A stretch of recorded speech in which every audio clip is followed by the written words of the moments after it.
All right, we are live with the Galileo Podcast.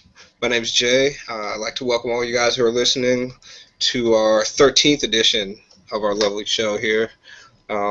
We've got three special guests lined up today, three members of our sim along with myself, and we've got a fun and very diverse topic that we're going to talk about today.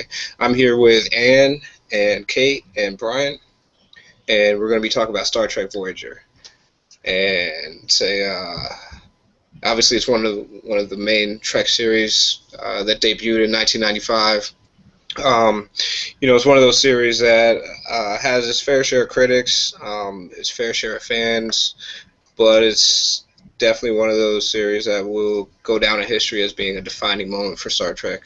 So we're going to talk a little bit about Voyager today, and we're going to go into some of the some of the main topics about the series, some of the things that the show did well, some of the things the show didn't do well, some of the things we really liked about it, and some of the things we thought they could have improved on.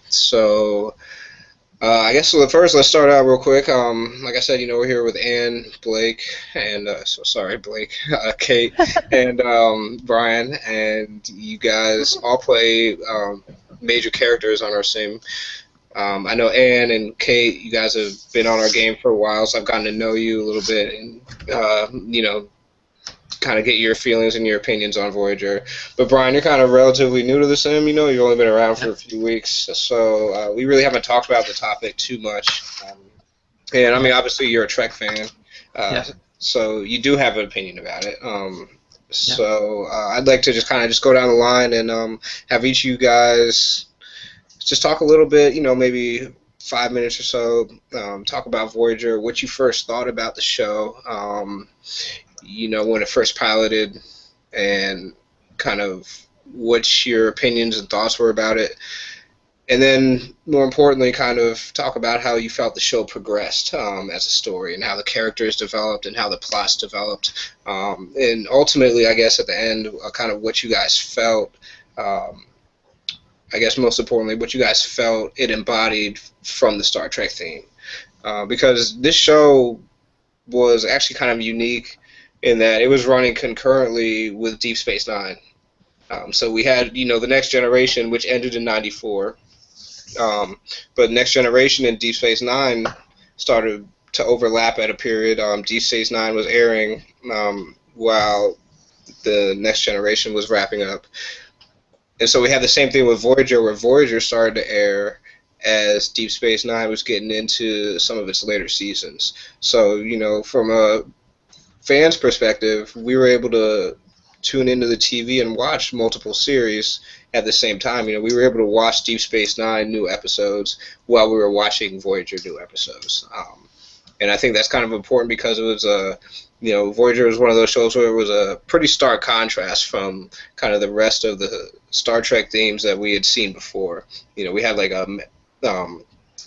major ship, a major plot device that put the entire crew and the entire series of missions away from everything that people had known.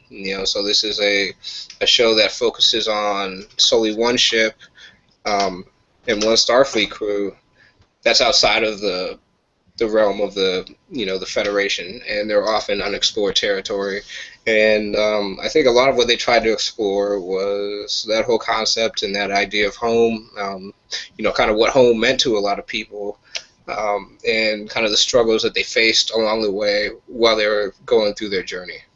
So I guess, Anne, do you want to start us off? What were your thoughts and opinions on Voyager? I came into Voyager a bit late because I'm from a backward country where we didn't get Voyager.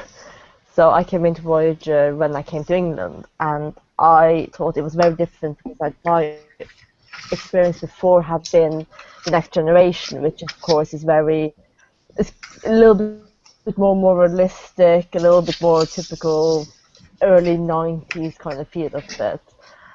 And then suddenly Voyager seems just to be so forward, and the stories and the characters. You had a strong female captain. You actually had a woman being quite a tough captain. I wouldn't mess with Janeway. You had the most. I mean, you had Tuvok, who was actually made me laugh. Had strong female characters, you had strong male characters, you had the silly ones, you had the sarcastic Doctor, who was my personal favorite, actually, the Doctor. And it was just such a kind of thing. Like most like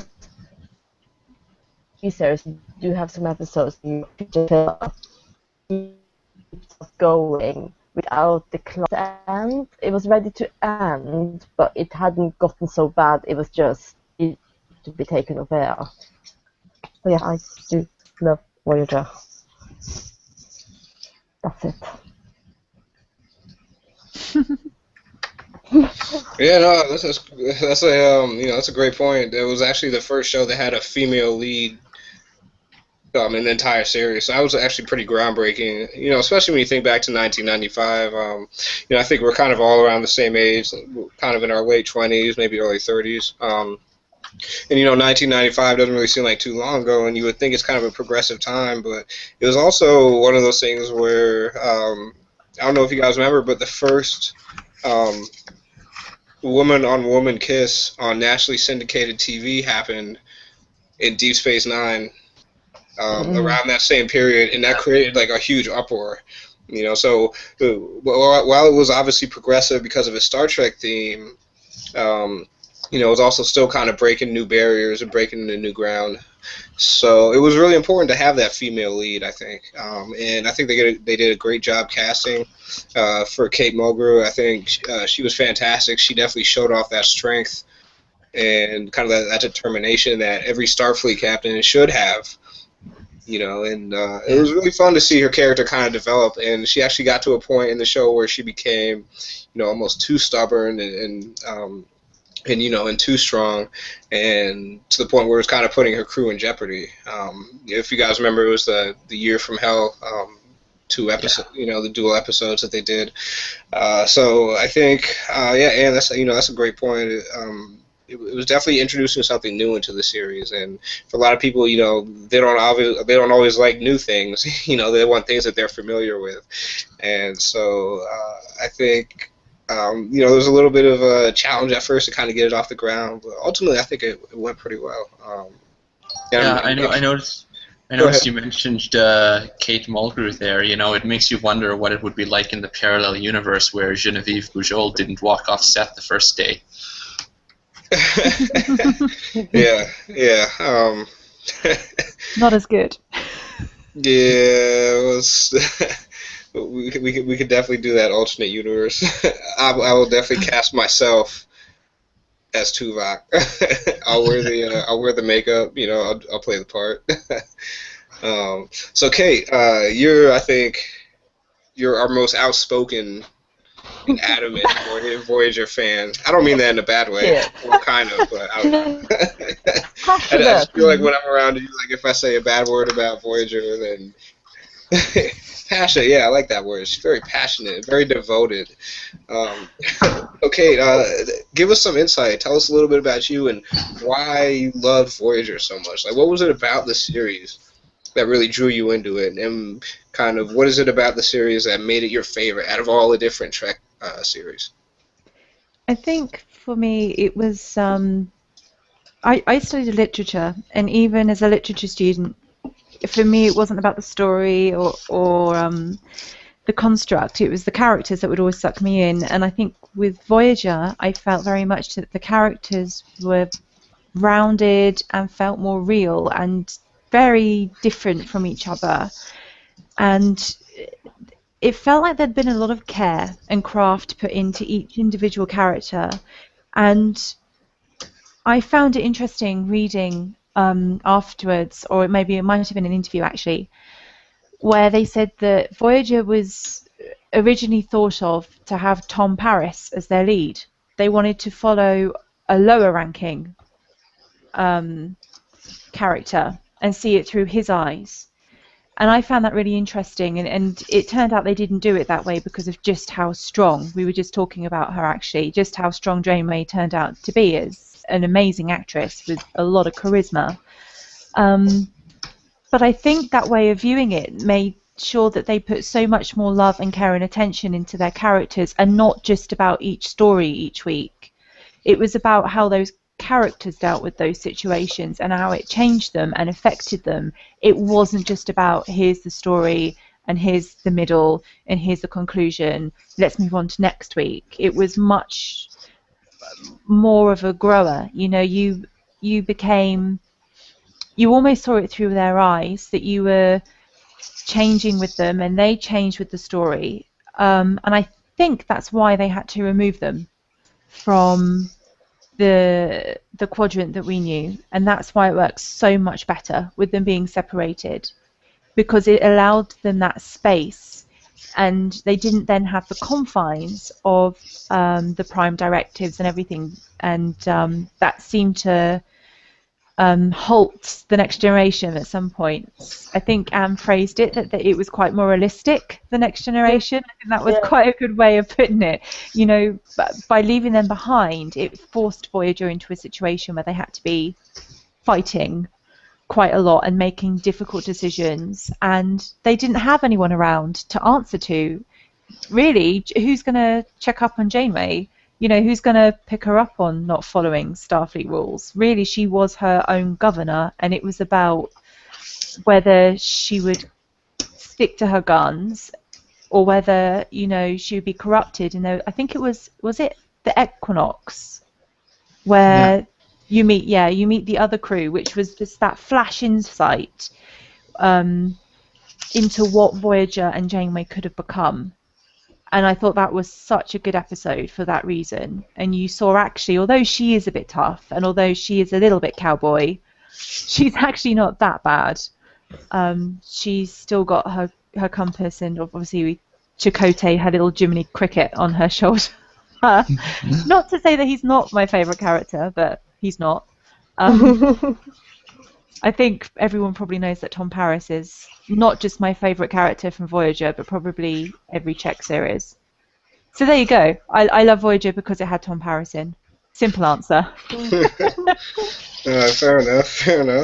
Yeah. Again, I think you definitely brought up some great points. I think most importantly, one of the things you mentioned was the Equinox. The 2 episodes they did for the Equinox, you know, I guess the season finale and the season opener for the next season, where they introduced Captain Ransom and the crew of the Equinox, who were kind of in a similar situation, have been pulled into the Delta Quadrant by the Caretaker. And, you know, they were a much smaller ship that was less equipped to be able to be away from home, from Starfleet, and from, you know, a base of resupply. And so, you know, you had this kind of moral dilemma where the crew didn't respond to being away from home into the perils that they were facing in the same manner that the Voyager crew did.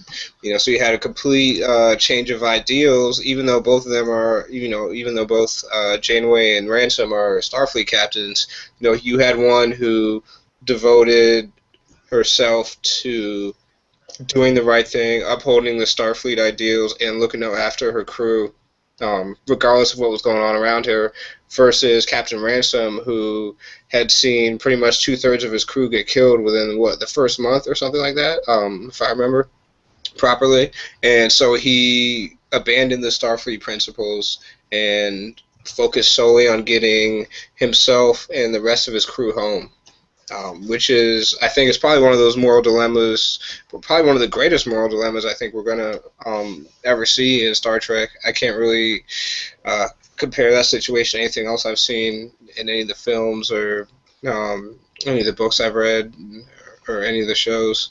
So I think that was really, I think it was not only a really important 2 episodes to show, I think it was, you know, it was kind of the embodiment of Star Trek and the embodiment of morality. You know, what does it mean to do the right thing? You know, what does it mean to have ethics? You know, what does it mean to have a value system and a set of structured beliefs? And, you know, and conversely, what does it mean when we violate those beliefs and those things? which we hold dear, and those things which we're taught. So I think that's a great point. I think that was it was definitely an eye opener. Because I think that's one of the only other Starfleet ships we ever see in the series without like an actual full crew. So yeah, that's excellent. That's a great point, Brian. Yes. What do you think? Talk to us. To be honest, I don't have any particularly strong feelings for Voyager either way. It wasn't my favorite series, but it also wasn't Enterprise, so I don't have any strong feelings either way. I kind of came at it basically through reruns, so I was younger and I was watching it, and I think I'd caught up to when it was actually airing. By the time we got to I think I saw the 7th season live, and the rest of it I just watched through reruns, right? I think it wasn't a bad series. It wound up, I think near the end, it started to wind up becoming a little more predictable Planet of the Week kind of thing. It didn't have any big, long, drawn-out arcs like Deep Space Nine did with the Dominion War. I did think there was some good character development, especially Tom Paris, as we mentioned earlier, how he went from the irresponsible bad boy, just got out of jail, to really growing as a character, and his relationship with Harry Kim, I think, really was really important to that. You had the bad boy teamed up with the goody good, and they both really grew as characters. I think there was to some extent, I think, some missed opportunities there. For example, I think the whole tensions between the Starfleet and the Maquis crew kind of got resolved a little bit too early. I think that there were some other things where they might have missed some potential on there. But at the end of the day, it was Star Trek. Like it wasn't a total miss. It was safe. It wound up becoming maybe a little too safe and predictable at the end, but it was typical Star Trek, which I think it's not a bad thing, but I think they also had the opportunity to be something a little bit different, and I think we saw that in both the Equinox and the Year of Hell episodes, where it wasn't just Planet of the Week, right? It was showing a glimpse into a different version of what Voyager could have been, where they were fighting for survival, barely making it from one system to the next, still 60,000 light years away from home, and facing all kinds of difficulties and adversity, way more than the Voyager crew did face in the series. And, while gritty isn't necessarily my cup of tea, I think it would have been interesting to see how Star Trek handled something a little more gritty like that. Yeah, I have to agree. I mean, not with everything, obviously, but I agree with a lot of things you said. I think they did kind of, at some point, turn into into that whole kind of alien of the week, Planet of the Week type of mindset. But in their defense, I think that's because when you have a series that's set in an environment where there's none of the previously established kind of canon races. You don't have Klingons, Cardassians, Romulans, Ferengi. You don't have any of that stuff out there. You kind of got to create new things, and you have to create this world for the series to take place in. And so in the process of creating a world, you have to create a bunch of different species, and different races, different technology, and you have to show Voyager interacting with them, and then you have to also show some of the species interacting with themselves, or I guess at least amongst themselves, to be able to kind of give that presence of a live, living world where things are taking place, where it's a dynamic universe, where Voyager's actions actually have repercussions. So I think just from a standpoint of the concept for the series, I think there is bound to be a little bit of that. and I think for what they did, what they managed to do, I think they actually did a pretty decent job. And they came up with, I mean, let's be honest, they came up with some, some really interesting species. I think one of my favorites was the Hirogen. It's kind of like the Star Trek version of Predator. You have these massive, like, warrior-like race who's devoted towards the hunt, and they kind of have that group hunter-killer mentality. And they were, there were a couple great series that they did with the Herodians. They mixed it with the Out of Control holograms. I don't know if you guys remember. Brilliant. Yeah, that little mini series. It was all about hologram rights and the survival of the holograms versus the survival of the Herodians. And so there we go again. That brings kind of some more stuff into it. Some of those more moral issues where you're talking about, is it okay to create these holograms just for the sake of killing them, and to give these holograms feelings just like any person would, and just kill them over and over and over, and what happens when you do that, so I think that was actually a really fun thing that they were able to do. And then, of course, we have the whole historical reenactment in the holodeck where Voyager got taken over, and they went into, what was it, 1942, Nazi Germany. And game. Yeah. Brilliant. So that was really fun as well to watch. The Hiroja are definitely up there. Definitely one of my favorite species. And then, we can't really talk about Voyager without talking about species 8472 and the Borg, right? Yeah. Because that's kind of Voyager's defining moment. That's kind of like when you look at all the series and look at their developments and what they contributed to the Star Trek universe, to what we know and what we use here in our canon and our RPG. Voyager is responsible for species 8472 and for the Borg. And they put a lot of time and effort and a lot of episodes into kind of developing that conflict, explaining that conflict. So I guess I want to ask you guys, what did you think about that? What did you think about both species, kind of both races? What did you think about their conflict? What did you think about this whole idea that, there was another race that lived in fluidic space, and that had, let's be real, they had beef with the Borg, right? And, it just happened to turn out that, that race had better technology and wasn't really tolerant of the Borg and was able to fight back. And obviously Janeway gets involved and gets caught up in the middle of it, and she has to make some tough decisions that kind of impact the entire quadrant. It was a very dynamic, very fluid revelation of plot devices, I personally felt.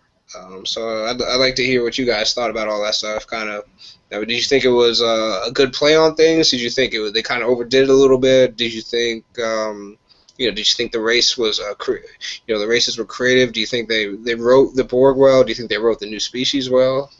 What were your thoughts? And let's start off with you. I think that Borg are the best inventions ever into Star Trek. They managed to kind of capture that fear that we get in things that aren't quite right. It's just I have been stripped of all emotions and just being losing their identity really, and being part of this mind. It's just I always find the Borg quite creepy, which is perfect for writing and also watching. Species 8472, I quite got sold on them. It's just, maybe they were just a bit too alien. I wasn't too, they reminded me too much of Shadows from Babylon 5. Now I'm showing my age. I kind of always struggled a little bit with species 8472, but I love the Borg, and if in the war I was like, yeah, go Borg.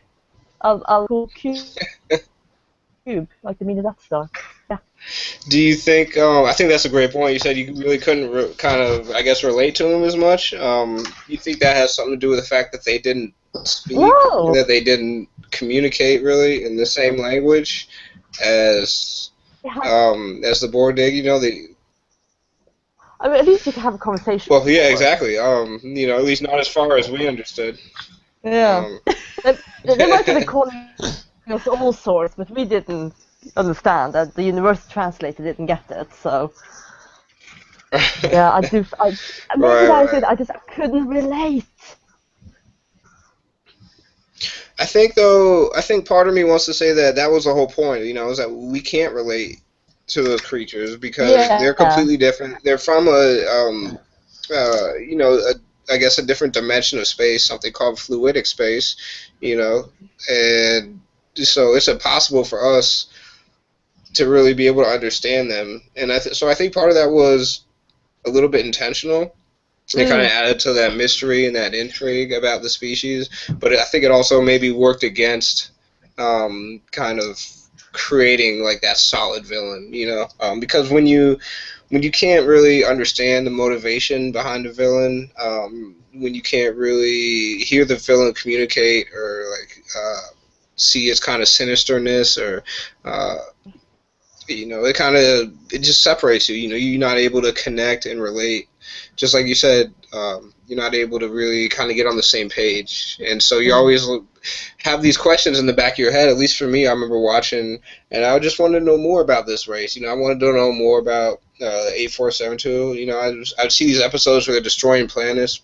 And I just wanted to know why. You know, I just wanted explanations behind things. You know, my brain was just going like 1,000 miles an hour. I was just like, okay, why is this happening? Why is this happening? Like, you know, how did this happen? Like, you know, how do they have this technology? You know, all these different things. But it was never really explained, you know, and it was kind of slowly revealed through, I guess, through the Borg, through 7 of 9, who kind of explained the whole reason for the conflict in the first place. But you never really get to see it or hear it from the antagonist point of view, you know, from a 8472 point of view. Kate, what do you think about it? Yeah, you see, like I'm a big Borg fan. Actually, I thought it had to be done. With Voyager, it was inevitable, really. I think I have to say it was a stroke of genius introducing 7 of 9. I don't care what other people feel about that. I thought she added something to the series, shall we say. A great body. And yeah, a great body, a great outfit. But actually, she was sort of that wonderful bridge between humanity and Borg. She wasn't quite either of them anymore. So yeah, that gave us a different view to the Borg, a different insight. I think what was really startling about that as well was the fact that she, for a good while anyway, struggled to be back to them. You know, you would always imagine a human would be fantastically grateful and wonderful and happy that they were rescued from the Borg and going home, and because she was a child when she was taken, she was very much actually wanting to get back to the Borg. They were everything that she knew. So I thought that was a nice little twist as well. I thought the actual having this war between the Borg, if you can call it a war, a conflict, whichever, between Borg and species 8472, I thought the idea was a really good one. It felt right for them to introduce something so that the Borg weren't completely superior. It felt about time that something were giving them a run for their money. So I really like the concept of it. Like Han, the actual species outcome, I feel maybe with what you were saying, Jay, almost to me felt a little bit as an easy out by making them kind of a bit more mysterious. It made some of the moralistic issues a little bit easier to some respect, because really you're looking at them and you're thinking, well, better the devil you know. Which one do you help? Do you stay out of it? Yeah. Do you help 8472 to get rid of the Borg because they're the ultimate threat? But if you do that, are you then just setting 8472 up because they're a pretty formidable foe as well? Are you then setting them up to be an even worse devil than the Borg? So I found that particular sort of circular relationship really, really interesting. I mean, if the Herodian were predators, like you said, I think 8472 were probably the aliens. Pretty much, yeah. Yeah. Not saying they did it on purpose, just what it reminds me of. But yeah, I actually really liked the one where they're pretending to be human. I haven't made that up or dreamt it, have I? They actually had... Where they have the training base, right? Yeah. Yeah. And Chakotay makes out with the girl and she gets his DNA. Yeah. and it's more sort of they're trying to work out sort of what humans are about and what would happen if they were to fight. And I thought that was quite interesting, actually. I felt their way of trying to get you to empathize with them that little bit more by putting them literally in human form, even if just for a little while. Yeah, it was interesting. I really enjoyed the mechanics of it. I enjoyed the storyline. I felt more could have been done with 8472, but with any TV show, you've only got time for a certain amount of development. So yeah, I think overall they did a good job, actually, of the Borg. I know a lot of people say they think that Voyager Borg were less scary. I actually prefer Voyager Borg to Next Generation Borg. So there you go. Interesting. Brian, what do you think about that? Yeah, well, on the subject of Voyager Borg and Next Generation Borg, I think Voyager Borg may have had to be a little less technically powerful. I mean, you've got one ship by itself, right? If they were sending in a cube that could easily take out 40 vessels, Star Trek Voyager would have been over in season 4 with them being blown up, right? So it was a balancing act, right? I guess is what you're saying. Yeah. But on the subject of 8472, I think first off that the episode there where they introduced 8472 and introduced 7 was one of the best episodes in the series. I thought it was great. Oh, absolutely. Hands down. I might be taking a bit of a Chomskyan position on this, but I actually don't think 8472 is the villain. I think in the end it turned out that Janeway was the villain, right? Because in that first episode, that two-parter, they revealed near the end that you had basically 8472 sitting around in fluidic space and the Borg come in and attack them. They're just defending themselves. Yeah. And, by the end of it, Janeway, they're doing pretty well. They're defending themselves. The Borg bit off more than they can chew. You finally got someone who is more powerful than the Borg, who can take them out, who can, or at least hold their own against the Borg. And then Janeway comes in and helps the Borg develop these new nanoprobes that can take out 8472. And they are afraid of the Federation. And I think you saw that in that episode where they had that little training base to pretend to be human. They're afraid of the Federation. That's why they're trying to do things, in a little more sneaky manner, trying to infiltrate, trying to get more information. They are very, they're probably a pretty isolationist bunch. They are afraid of other contact because, the only people that they've seen from this universe are the Borg, for one, who attacked them, and Janeway, who helped the Borg. So they're probably more afraid of us than we are of them. And I think it's actually interesting, maybe some interesting commentary on how we wind up seeing them as the villain just because they're very different from us. They have trouble communicating with us. They communicate telepathically. It might have been interesting had they had Kess around in the later seasons to explore some of the, better explore some of the relationships with 8472 and telepathic communications and all that stuff. But I think that one episode where they were training on that little station there, that was, a really good episode. It revealed a lot about 8472, and, at the end of it, they had basically Janeway and Boothby sitting at the table saying, I'm sorry, this was just a big misunderstanding. So I was kind of shocked when I signed up to Star Trek Online, and I see, whoa, Species 8472 is the enemy now? I thought they'd sorted that out back in Voyager. Yeah. And you actually brought up a great point, Brian, that it wasn't necessarily 8472. Excuse me. It wasn't necessarily them that was the enemy. But it was more so the Borg and the Janeway, because we do know that it was the Borg who first moved into fluidic space to try and conquer their territory, right? So obviously they initiated the conflict, and then Janeway comes in and changes kind of the balance of power within the conflict. And we actually have an episode which addresses that. It's called Hope and Fear, and I don't know if you got that, but it's one of the USS Dauntless. I don't know if you guys remember, but it was that Federation. It was that ship that was disguised. It was an alien ship disguised as a Federation ship, and it was purposefully created by one of the few remaining members of the species, whose and his entire race had been assimilated by the Borg because of the actions of Janeway.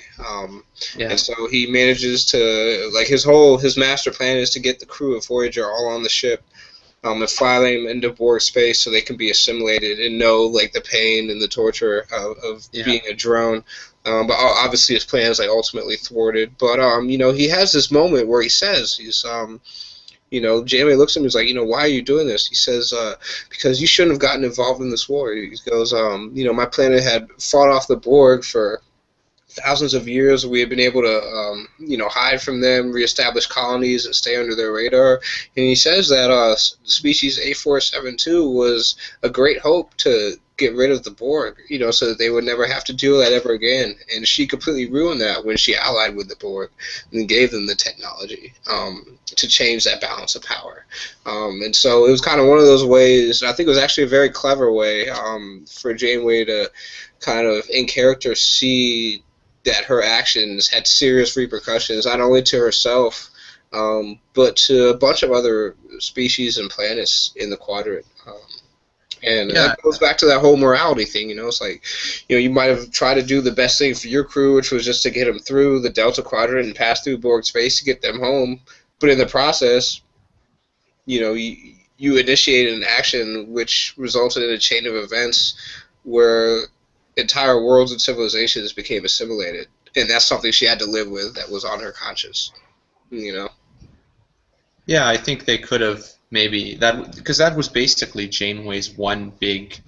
I don't know if it's mistake is the right word, but that was kind of the one thing that she really did that didn't turn out so well in the end. And it would have been interesting to see if they'd have, addressed that a little further, about how Janeway feels about accidentally helping the Borg, and then, oh no, it turns out we're the bad guys.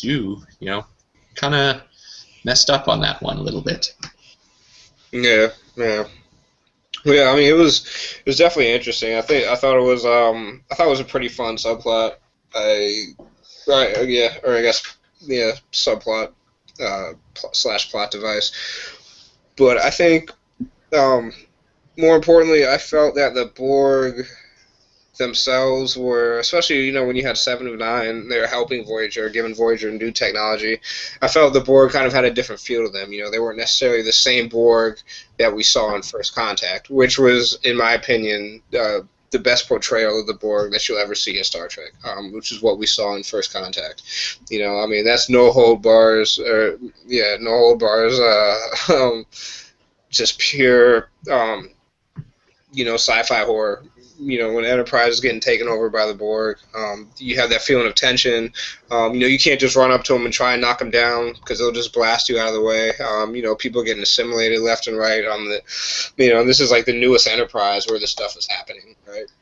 So when you look at the timeline, you have a couple of years later where Voyager's set, and you have suddenly a single starship being able to battle Borg probes, Borg spheres, Borg cubes, you know, and so I understand having that whole balance thing, but at some point it gets to be to the point where you lose a little bit of that sense of I guess that menacing nature of the Borg, you know, that unstoppable force, you know, that just assimilates everything in its path.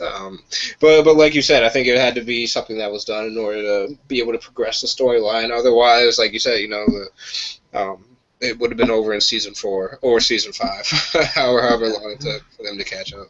Don't forget, though, also that the whole 8472 thing, that was the only reason they actually managed to escape the Borg. Realistically, you know, they weren't going to keep escaping. The only reason they managed to actually get out of Borg space alive was because of that deal of helping out with 8472. So I think that might have been another reason they went that direction, actually, to try and bring a more realistic ending to the conflict between Voyager and Borg. Because, like you said, you know, she can't shoot the entire Borg force out of the sky with her one little ship. So it's kind of like striking a deal with the devil and then dealing with the consequences after. I don't know. And don't forget, though, also they thought originally that 8472 were the big new bad. It wasn't just that they were some enemy fighting the Borg. As far as they knew, they thought that 8472 wanted to kill everyone and everything and conquer. So that was, yes, a mistake, but it wasn't just like, oh, all right, we'll kill your enemy so we can get where we want to get. They genuinely thought they were the new big bad. But I think one of the reasons I liked Voyager Borg more than Next Generation was you started to see them get manipulative. It wasn't just plain old kind of nothing behind the eyes. Voyager Borg started getting a little bit bitchy and a little bit manipulative, and I quite like that. I thought that added a new layer to them.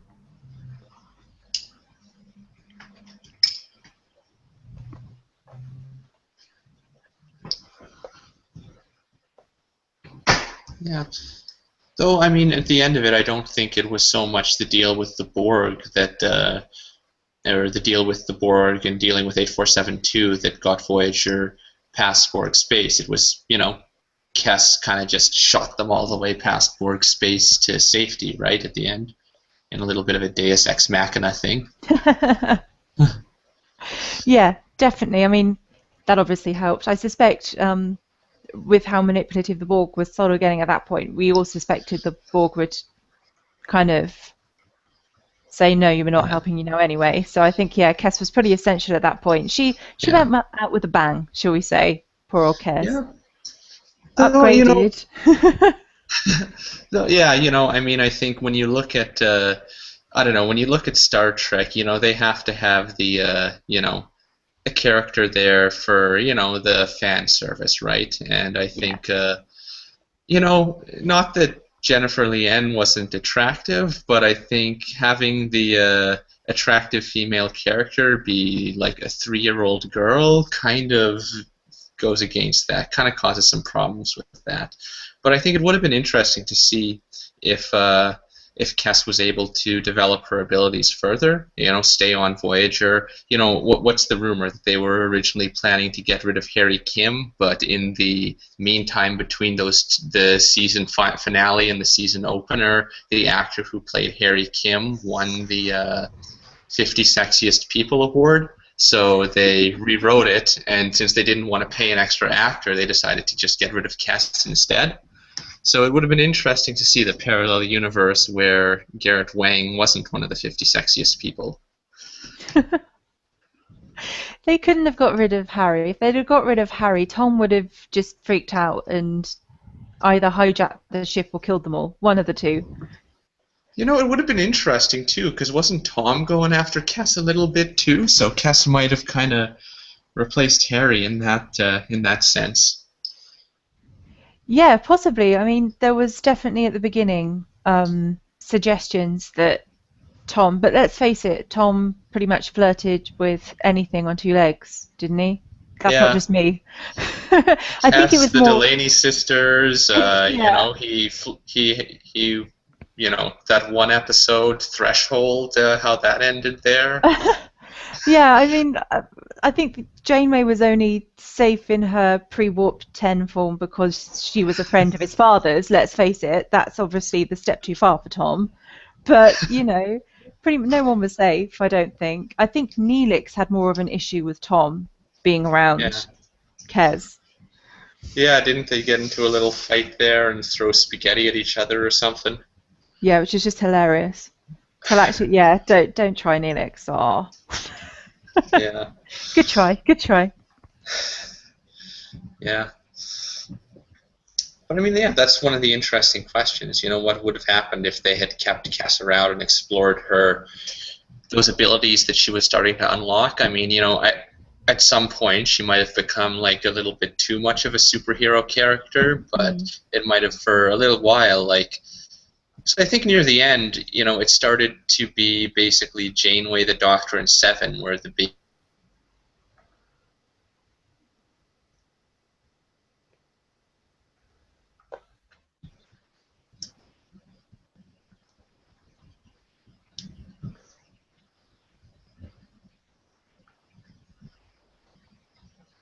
Have I lost you guys?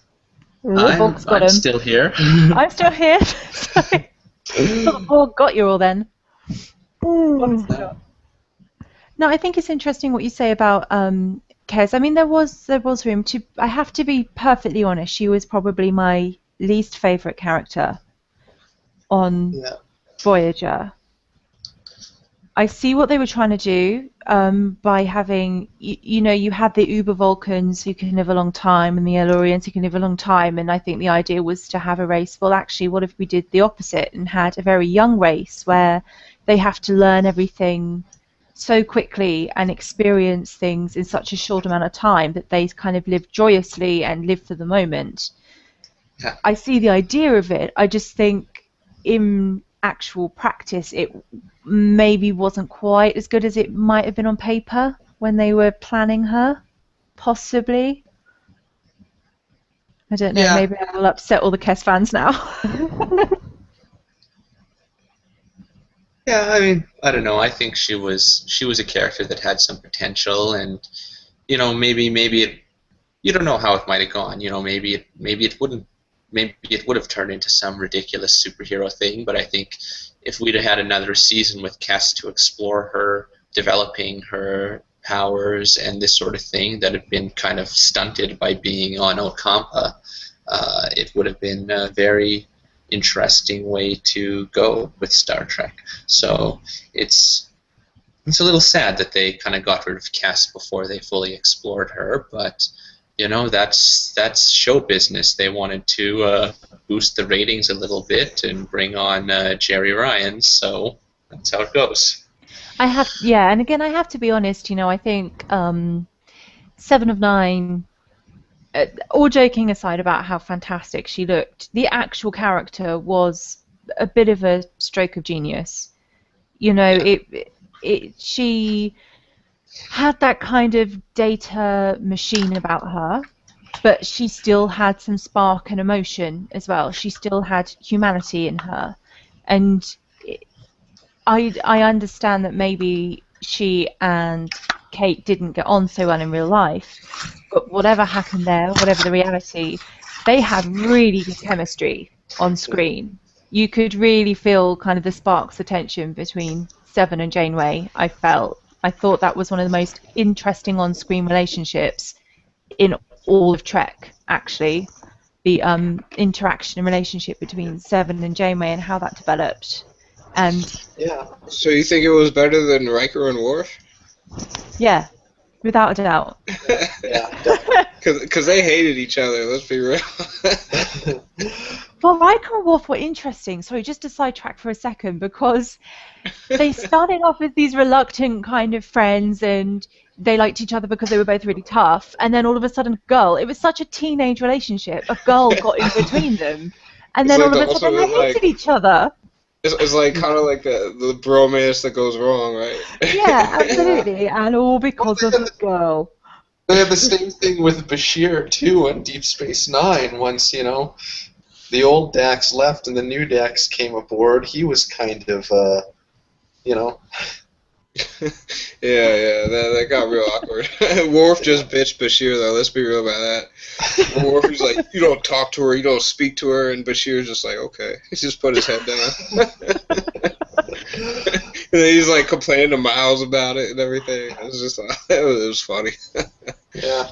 Getting back a little bit to the 7 of 9 relationships, I think one of the other ones that, I think, it's kind of a shame for Robert Beltran, because he was sitting there for like 6 seasons having his character not really do a whole lot, and then right at the end they started to develop him and Seven romantically, but before that kind of went anywhere, they were home, right? So that would have been an interesting one to see, and finally give Chakotay the screen time that he maybe deserved. Yeah, I mean, I think I've said this before about Chakotay, maybe. Again, I loved the Tom Paris Chakotay thing, by the way. Oh, yeah. I thought that was fantastic. However, Chakotay frustrated me because to me, it felt like there were writers battling each other in how he was being written. And sometimes you'd have Warrior Chakotay, who was that angry, feisty character who was the marquee captain, and then other times you would suddenly have Jiminy Cricket, who is all soft and loving and kind of, we do this, and they seem to not fit very well together. And to me, it definitely came off as different people wrote him in different ways, and I thought that was a shame. Because I thought think the other problem was that Janeway was such a strong character, and whenever Chakotay piped in, he basically only existed to say, "Why don't we do this?" and then get totally shut down by Janeway, right? No, we don't do this. Yeah, I would agree with you. Although during the Equinox series, they did have the scene where Janeway crossed the line and Chakotay had to step in and kind of do the right thing for her because she wasn't able to, because she was, in essence, I guess, whatever you want to call it, emotionally compromised, or, had too, I guess the way he put it best, he said, she had too much invested in it. It was eating her up inside to see another Starfleet captain abandoning the ideals of Starfleet, and she wasn't able to react properly, and she borderline tortured another Starfleet person to give her the information about Captain Ransom, which is obviously crossing the line. And so I think, but that's one of those few moments though where you see kind of Chakotay standing up and taking that leadership role. And so I definitely agree with you. And I think I would have liked to have seen more of that. Well, it's kind of funny that the wanted Maquis criminal is the voice of reason and Starfleet regulations too. I mean, I definitely preferred Warrior Marquis Captain Chakotay. I loved the Chakotay who, as he was being saved by Tom Paris, was basically shouting at him and telling him not to save him because he didn't want to be in his debt. He'd rather die than have this man he hated have this to hold over him. I quite liked that Chakotay. I thought he had some gumption. But like you said, maybe they felt that he was too strong against quite a strong Janeway as well. Maybe they felt that was a bit too much. Yeah. But yeah. And you also got to look at it from a politically correct standpoint. If you want to start a series where you have a strong female lead, and you kind of want to make a statement and show that she can lead a starship and a crew, you can't really have an XO like Riker to accompany her. You know what I'm saying? Because it'll just look like that he's just trying to undermine her the entire time. And they'll turn that XO into that villain. So, the XO kind of has to be in line with her and kind of not say too much. Otherwise, I feel like it kind of invalidates what they're trying to do to show her as being a strong captain, if that makes any sense. Yeah. Yeah. just sucks for Robert Beltran. Oh yeah, well he definitely wasn't happy about it, as we all know. All right, so we've got we've got about 10-15 minutes left. I wanted to talk about two other things. I'm not sure which one I should tackle first. I wanted to talk about I know we spent a lot of time on the whole Borg issue, but I wanted to talk about the whole Unimatrix Zero concept. Yes. But I also wanted to talk about some of the characters as well. So, which one would you guys prefer? We got time for one of them, but we can't do both. I like Unimatrix Zero. I'd have gone for the other one, but you pick, guys. All right. Well, I think it's tied, so it's up to you, Jay. All right, we will talk about we could do the Unimatrix Zero another time. Since we've already talked about Borg a decent amount, I want to talk about some of our favorite characters. And some of our least favorite characters in the series, and why you guys think they were successful and why you guys think they weren't successful. So, I guess I'll go first. I think my favorite character in Voyager would probably have to be, I'd say the Doctor. The Doctor is my favorite character. Choice. Yeah. He is much more than a hologram. It kind of starts out as just being kind of like that basic, basic program, or basic pre-programmed like holographic matrix thing. But then he develops so quickly. It's so in depth throughout the entire series. I mean, this guy has got his mobile emitter. He's going around like writing holodeck programs. He's learning the R's. He's singing. He's going on away missions. He's like commanding the starship. I mean, it's complete and utter character development, like if I've ever seen it. And then he's got this moral issue where he's always fighting for hologram rights and everything, getting to interact with other holograms, dealing with that whole aspect. And then, there was that one episode, it was actually one of my favorites, the one where his program kept getting deleted by Janeway. Because he had to make a choice between saving one patient and saving the other, and he chose the one that made the most medical sense. It was a triage situation. Only one could survive. He had to, make that decision, that hard decision. And his program and his submatrix for his program couldn't handle that decision. So Janeway kept attempting to delete that whole memory out of his database, and he kept finding, through investigative means, finding all these memories and bringing them back up, and I think you know what I'm talking about. But the Doctor is definitely my favorite character. I think he's surprisingly, the hologram is one of the most in-depth characters. On the series. And I guess for me, my least favorite character would be, I'm sorry, I gotta say it, but I think Neelix is my least favorite character. It just, for some reason, I know he was in there to have a little bit of comedy, and I know he had some great, some great dialogue with Tuvok, and I loved, I kind of loved that whole dynamic the two of them had going on. But Neelix, I don't know. It's just I never really fancied him too much. There was just something about it that seemed, I don't know, a little bit off. He seemed to be a little bit too optimistic, I guess, about everything. You know what I'm saying? Like, he was just always cheerful, always pleasant, which I guess kind of fits his role. But at the same time, I never felt like he had that seriousness, especially when shit was hitting the fan during the series. He never kind of showed that other side to him where he can, where he kind of had to do what needed to be done, for the sake of the ship. So, feel free to discuss. Yeah, I disagree with me. I know lots of people don't like Neelix, but I don't think he was all that bad. I mean, I think he had a role to play, and he did it well. And, some people say he might have been a little annoying. He's not Jar Jar annoying, so, he's not that bad.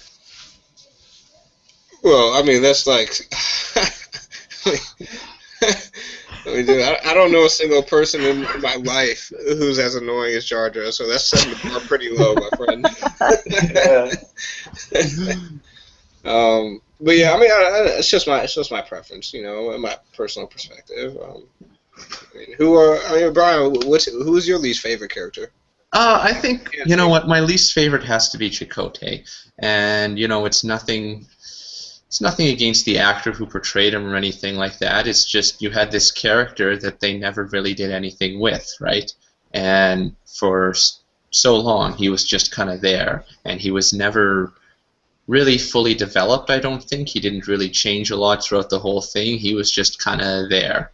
And he just basically existed. They didn't really do much with him at all, so he wasn't really fully developed, I don't think. So I don't really like, not that I don't like him, but I just think that he wasn't really there, developed to the same extent as the others, so he was kind of just boring, I think my favorite character, though, and I'm going to disagree with you, I think Tom Paris was the one who was developed the most, because he developed all the way from one opposite to the other. He went from bad boy to good guy, and I think that was a really good journey that he went on.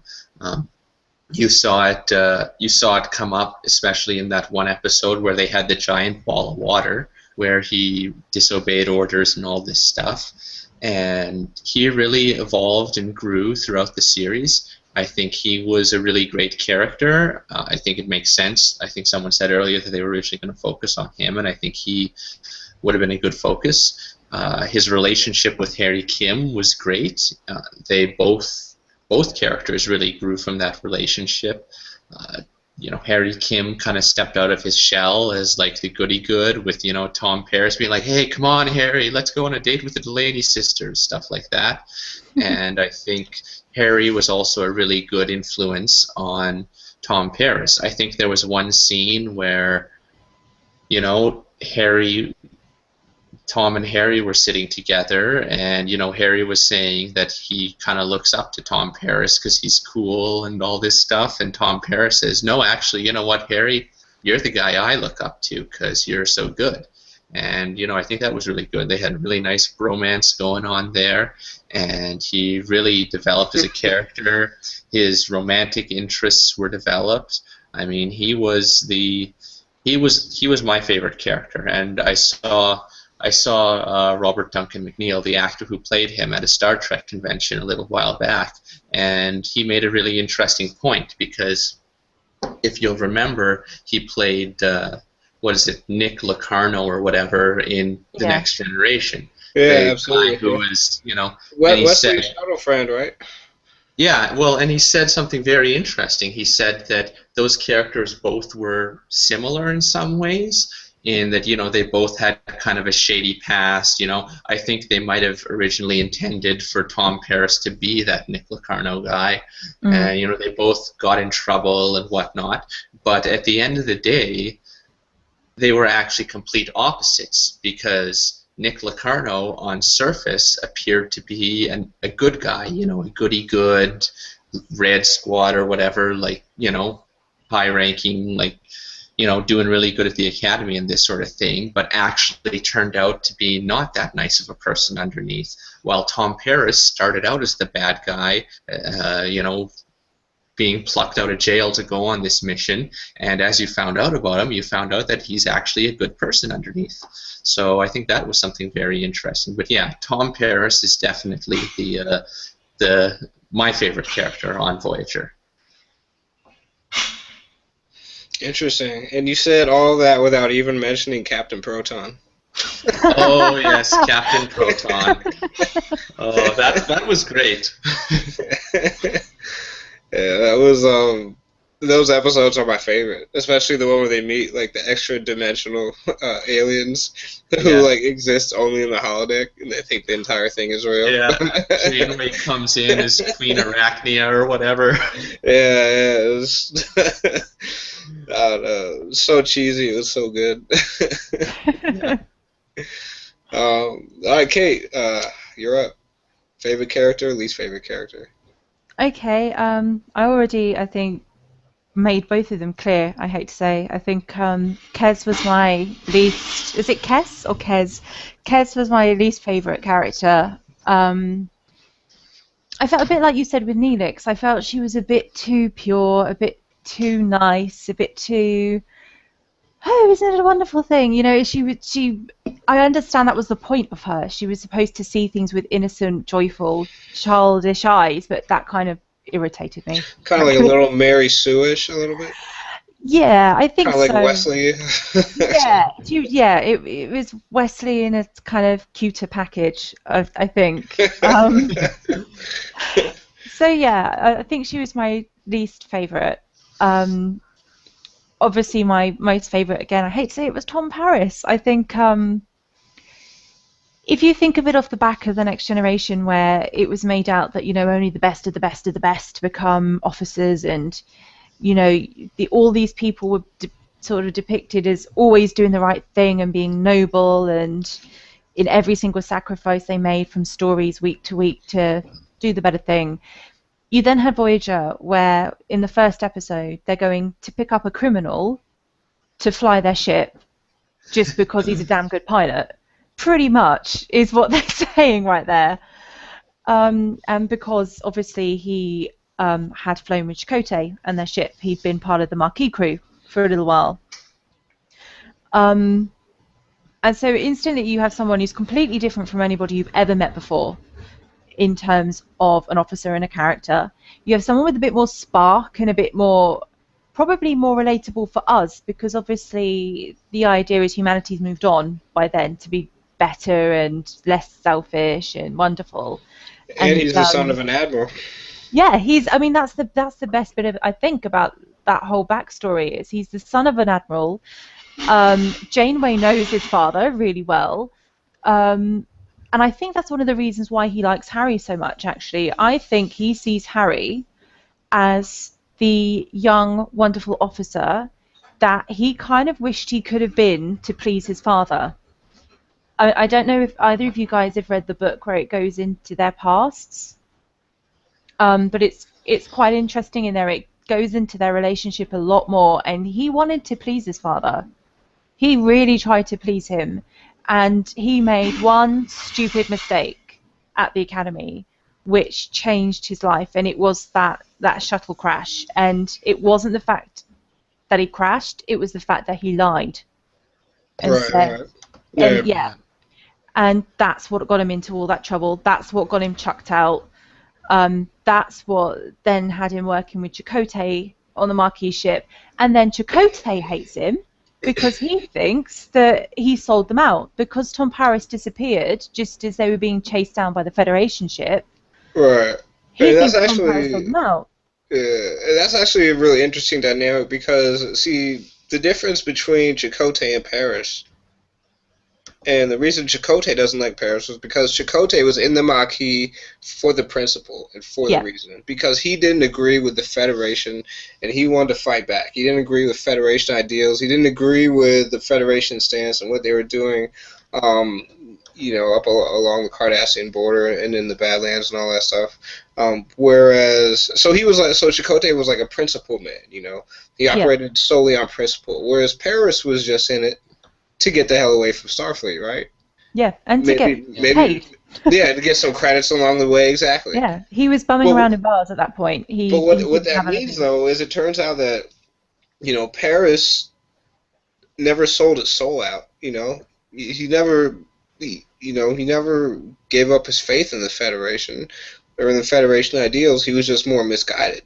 He never said, he never turned into a Chakotay who said, hey, like, I don't agree with this, and I'm going to do the complete opposite, and I'm going to fight against the Federation, and I'm going to fight against the Cardassians. Instead, you know, Paris was just more, like, I guess the way I interpreted it was that he was just misguided. He was just a man of opportunity and looking for the best opportunity that he could get at the moment, which made him to be a lot more relatable, because, I mean, let's be real, we see people like that in every day, you know, in our everyday lives. Whereas, you know, those people who are more fundamentalists have those more like concrete fundamental values where, you know, you just completely hate an organization or a group of people and everything. You know, those are the people in life who we tend to stay away from because they turn into extremists, and that whole kind of mindset is very dangerous. So I always found Paris to be a much more relatable character, a much more human character. Absolutely. And a much more fun one. I think an important point there, as you were saying about him, is his one true love was actually flying. And he lost that opportunity to be a pilot when he was chucked out of the Federation. The Marquis come along, and that's suddenly his chance to fly again. And he grabbed it with two hands, regardless. And actually, it turns out that when he abandoned Chakotay's ship, he wasn't selling them out. He was actually luring the Federation away from them so they could chase him and escape. So actually, Chakotay hates him for completely the wrong reason. He was actually doing them a good turn, but he never bothers explaining that because he knows Chakotay hates him. Do you know what? Sorry, go ahead. I was just going to say, just away from that subject slightly, I think the one reason I really love Paris was while everybody else, it becomes to that subject of home that you were talking about that Voyager centers around. Everybody's trying to get home. He was the only character, pretty much, apart from the later editions, that wasn't really that bothered about getting home, because to him, there was no home left. He didn't have anything back home, and that's why he was the one character that flourished through the series, because he was away from home, and it allowed him to flourish and become his own person, because he wasn't trapped back there with his mistakes. And that was the only way he could flourish, was to be in that place on that ship, away from it all. And that's why I found him so interesting. Yeah, wow, I never thought about it like that. That's a great point you just brought up. Well, I'm a Tom Paris nut, what can I say? Although I do have to ask, so you, what did you say? You just said something about, Chakotay. Okay, so Chakotay and Paris, right? So they have this drama. This is something I've never understood. Chakotay and Paris have this drama between them, right? Mm-hmm. But for some reason, Chakotay and Tuvok don't have that same level of drama, even though Tuvok infiltrated Chakotay's crew and sold them out. Right? I think this is going to sound really sad now. That there is a certain school of thought that there's a little bit of homoerotic tension, perhaps, between Tom and Chakotay. And I have to say, I think it's because they played that kind of sparky hate so well between each other. They played it so well that I can see where it comes from, But I think it boiled down to the fact that Tom Paris was everything Chakotay didn't like, really, in a man. He felt that he was a criminal because he knew his reputation and who he was. He felt he was a sellout because, like you said, he fought for money or just because it was a gig. Yeah, opportunity instead of ideals. Yeah. And he truly thought that he abandoned them and sort of left them to be captured and fled before they could be captured. So that's worse than having one of your own crew sell you out, who's like an infiltrator? Or is it justified because he is just an infiltrator and he was doing his job as part of Starfleet? Yeah, I mean, I think that when it comes to that, I think Chakotay probably respected Tuvok a little more because, Tuvok never really sold out on his principles or anything. He stuck to his Starfleet principles, and even when it meant, going on this mission to infiltrate Chakotay's area. So I think Chakotay had a little bit more respect for Tuvok than he had for some opportunistic criminal who showed up and flew around with them for a little bit and then sold them out, right? Right, but even still, that's the person who infiltrated your crew and sold you out. I think Chakotay also feels bad because, I think he's also a little bit bummed, okay, we got Tuvok here, we got Seska there, man, I sure blew it on the internal security there, so, he's probably a little bummed over that. And don't forget, for a long time, he genuinely thought it was Paris that sold them out. He genuinely thought that Tom was to blame for a lot of that. Yeah. It was only later that the reveal came about Tuvok, and by that point, he was kind of with Janeway. Pretty much, there wasn't much time to assimilate all that information before he was having to knuckle back down to Starfleet again. Yeah. And I think you made a good point there, Brian, where, Tuvok, it was almost as if, soldiers of honor. Tuvok was doing his job, Chakotay was doing his job, and the reason he hated Paris was because he wasn't doing any job.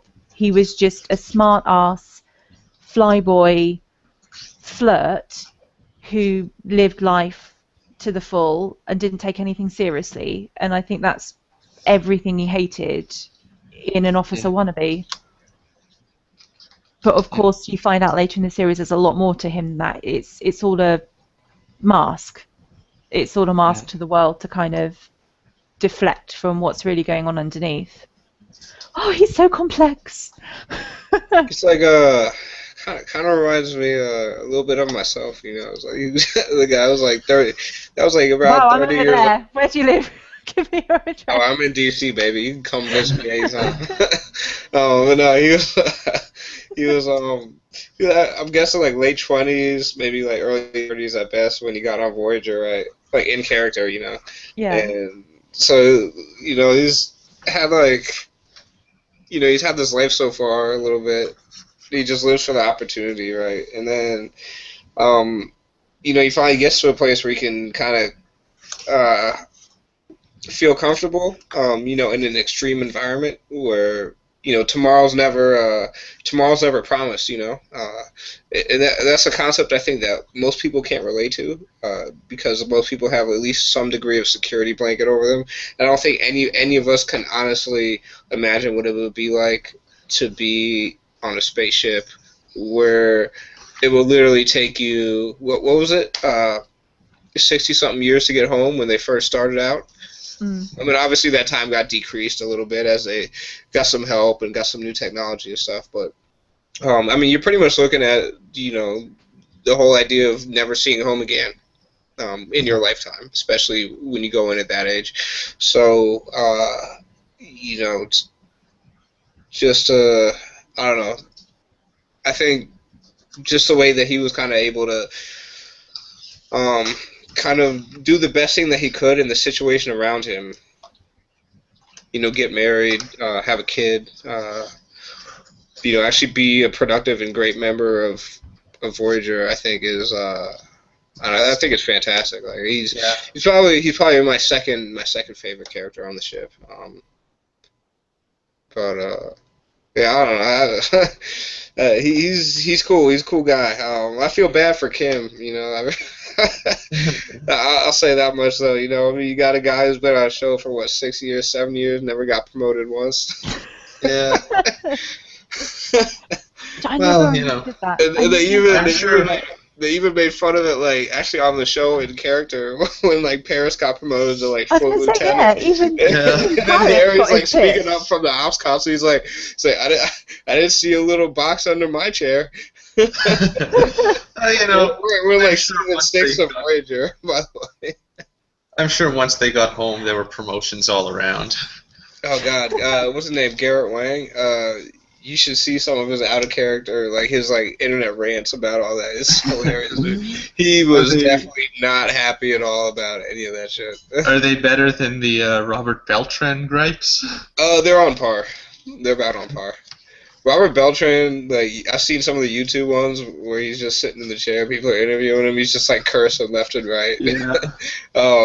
But Garrett Wang's more he's a little bit more serious, so it's kind of more funny. I don't know if that makes sense.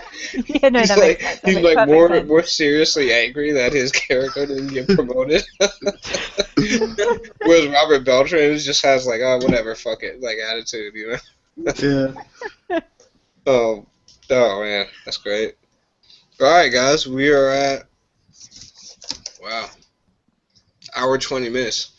It's an excellent podcast. I mean, we can keep going if you guys want, or we can cut it off. We could do Unimatrix Zero. It's up to you guys. I think we'll save something for future podcasts. Alright, sounds good to me. Well, for all you guys listening, I appreciate you hanging with us through this tumultuous and emotional discussion. My name's Jay, and I'm here with Brian and Kate, and Anne has gone off to bed, but she was here with us earlier. So for the USS Galileo, we're signing off for the night. Thank you so much, and we'll see you next time. Awesome. Say bye, guys. Bye. Catch you later.